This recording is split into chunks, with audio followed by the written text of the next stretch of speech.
मगर एक मामले में पाकिस्तान हमसे मजबूत है, वो इस मामले में कि पाकिस्तान में एक भी नेता वहां की सेना का मनोबल गिराने के लिए कोई बयान नहीं दे रहा है। भारत में ऐसे बयानों की झड़ी लगी हुई। पाकिस्तान के एक भी नेता का बयान भारत की मीडिया में हाईलाइट नहीं हो रहा है। दूसरी तरफ हमारे इंडी गठबंधन के तमाम नेताओं के बयान, वहां पर सिद्धारमैया जी का बयान, चन्नी जी का बयान बाकायदा वहां की मीडिया में किस ढंग से बोले जा रहे हैं। पाकिस्तान में पक्ष हो या प्रतिपक्ष दोनों सेना का समर्थन कर रहे हैं, और हमारे यहां प्रतिपक्ष सेना का मनोबल गिराने का प्रयास कर रहा है। सर्जिकल स्ट्राइक का कभी प्रूफ मांग रहा है, कभी कह रहा है कि पुलवामा में क्या हुआ वगैरह वगैरह। मैं कांग्रेस से पूछना चाहता हूं कि आपका ये पुराना याराना कब से है भाई पाकिस्तान से?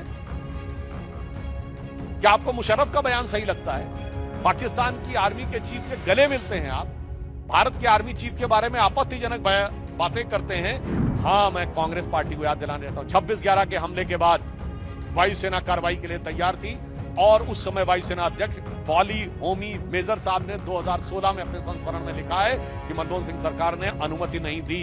आपने वायुसेना के युद्धक विमानों को खिलौने की तरह रखा था, मगर मोदी जी की सरकार सेना के हर साजो सामान को उचित, प्रभावी कूटनीतिक घेराबंदी के बाद रणनीतिक प्रयोग के लिए रख रही है। अभी आपने देखा कि कांग्रेस पार्टी के उत्तर प्रदेश के अध्यक्ष अजय राय जी रफाल विमान के ऊपर खिलौना ऐसा दिखाते हुए, नींबू मिर्ची दिखाते हुए मजाक उड़ाने का प्रयास कर रहे हैं।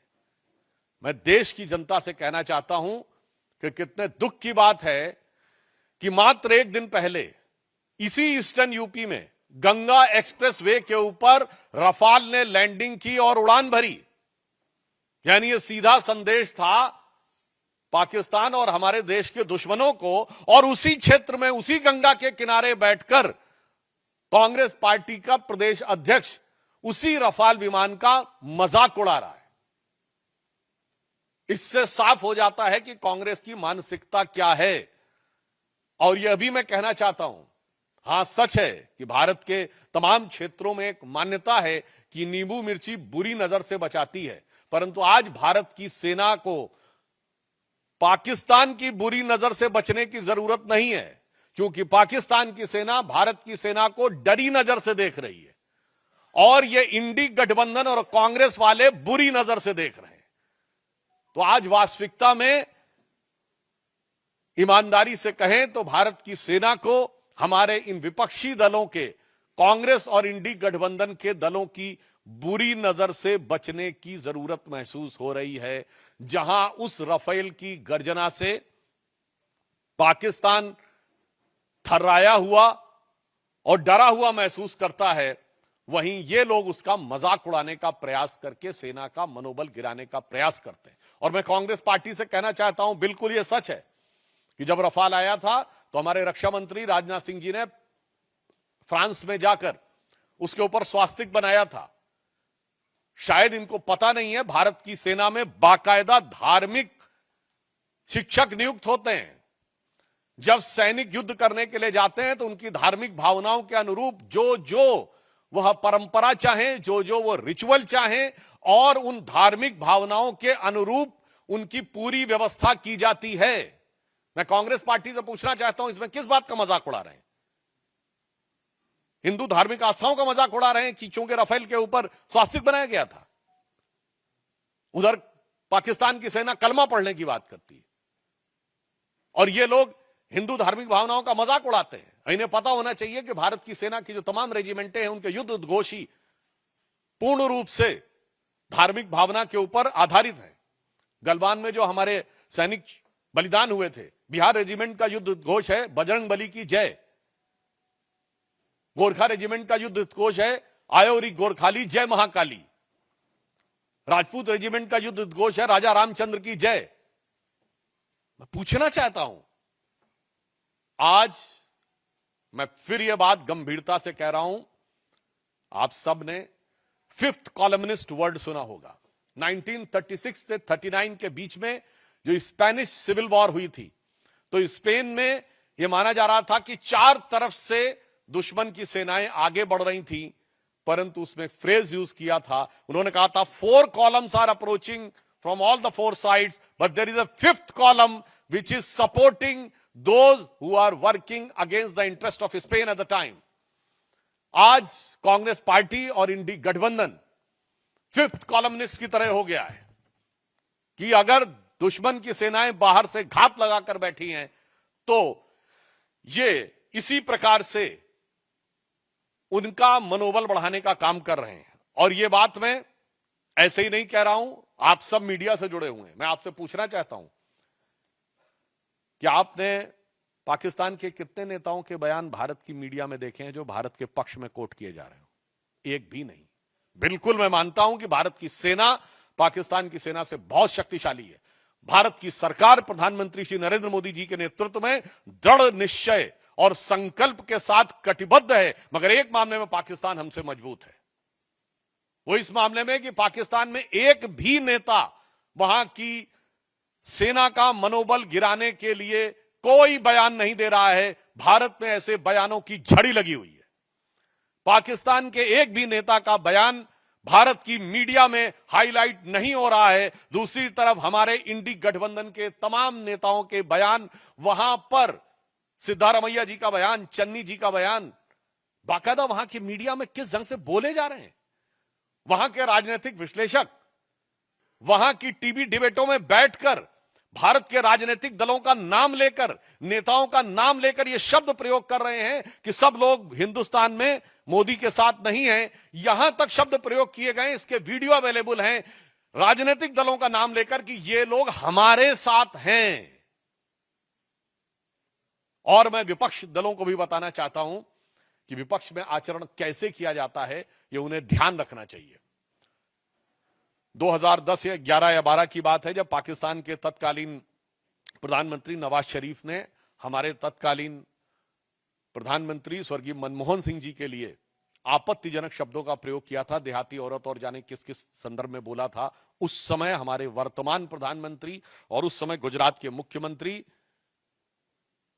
नरेंद्र मोदी जी ने दहाड़ कर कहा था कि कौन होता है पाकिस्तान हमारे 125 करोड़ भारतवासियों के प्रतिनिधि प्रधानमंत्री के बारे में टिप्पणी करने वाला।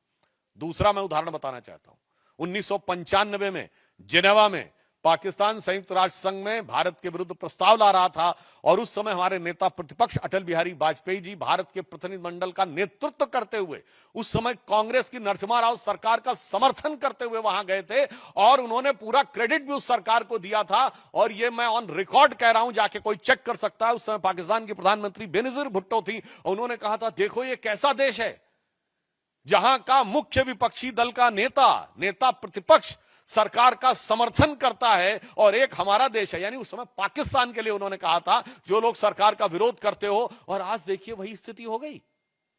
पाकिस्तान में पक्ष हो या प्रतिपक्ष दोनों सेना का समर्थन कर रहे हैं और हमारे यहां प्रतिपक्ष सेना का मनोबल गिराने का प्रयास कर रहा है। सर्जिकल स्ट्राइक का कभी प्रूफ मांग रहा है, कभी कह रहा है कि पुलवामा में क्या हुआ वगैरह वगैरह। तो मैं उनको भी, फिर भी अगर उनको कोई सबूत की जरूरत है तो मैं प्रमाण के साथ केवल पाकिस्तान की नेशनल असेंबली में बोले गए पाकिस्तान के सांसदों और मंत्रियों के बयान कोट कर देना चाहता हूं।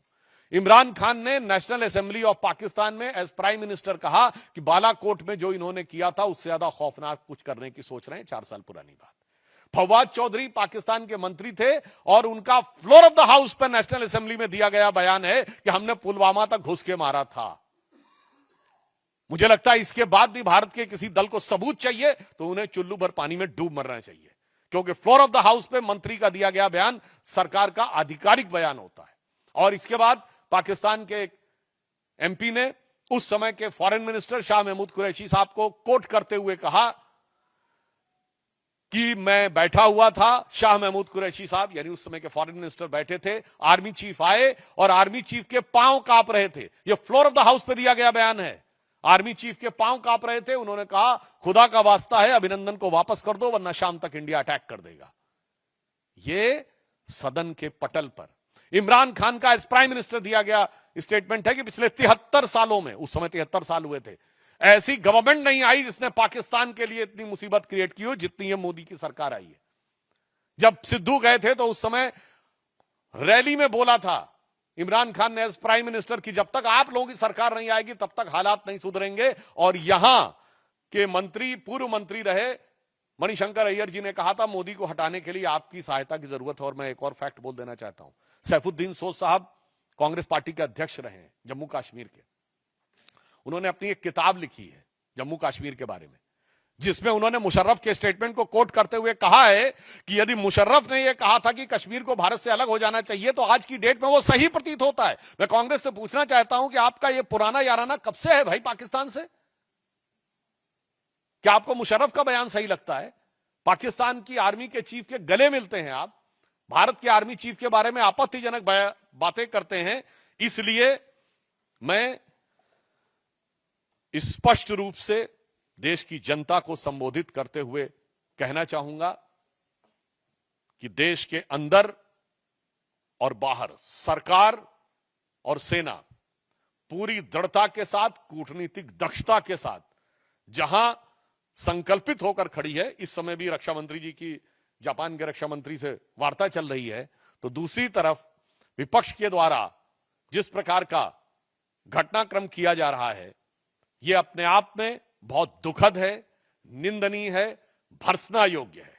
परंतु हम देश को आश्वस्त करना चाहते हैं कि प्रधानमंत्री श्री नरेंद्र मोदी जी के नेतृत्व में जो प्रधानमंत्री जी ने कहा है कि इस घटना के अपराधियों को धरती के अंतिम छोर तक ढूंढकर दंडित किया जाएगा, और दंड ऐसा होगा जिसका कोई पूर्व का उदाहरण नहीं होगा, यानी अभूतपूर्व दंड दिया जाएगा।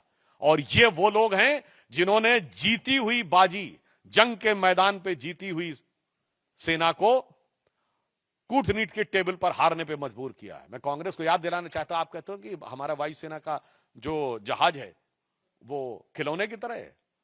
हां, मैं कांग्रेस पार्टी को याद दिलाना चाहता हूं, 26/11 के हमले के बाद वायुसेना कार्रवाई के लिए तैयार थी, और उस समय वायुसेना अध्यक्ष फॉली होमी मेजर साहब ने 2016 में अपने संस्मरण में लिखा है कि मनमोहन सिंह सरकार ने अनुमति नहीं दी। आपने वायुसेना के युद्धक विमानों को खिलौने की तरह रखा था, मगर मोदी जी की सरकार सेना के हर साजो सामान को उचित, प्रभावी कूटनीतिक घेराबंदी के बाद रणनीतिक प्रयोग के लिए रख रही है।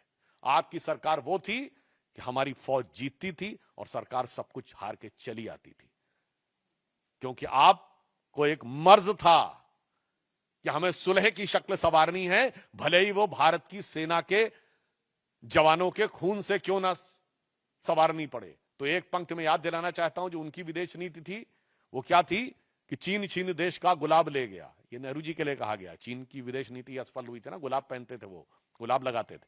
चीन छीन देश का गुलाब ले गया और ताशकंद में वतन का लाल सो गया, और ये सुलह की शक्ल को संवारते रहे, जीतने के बाद बाजी हारते रहे। मगर अब सरकार वो है जो जंग और कूटनीति के मैदान दोनों के ऊपर प्रभावी उत्तर देने के लिए तैयार और कृत संकल्पित खड़ी हुई है। फिर भी मैं कांग्रेस पार्टी से अनुरोध करूंगा कि कृपया इस संवेदनशील समय में सेना का मनोबल गिराने और राष्ट्र का मनोबल गिराने की हरकतों से बाज आए।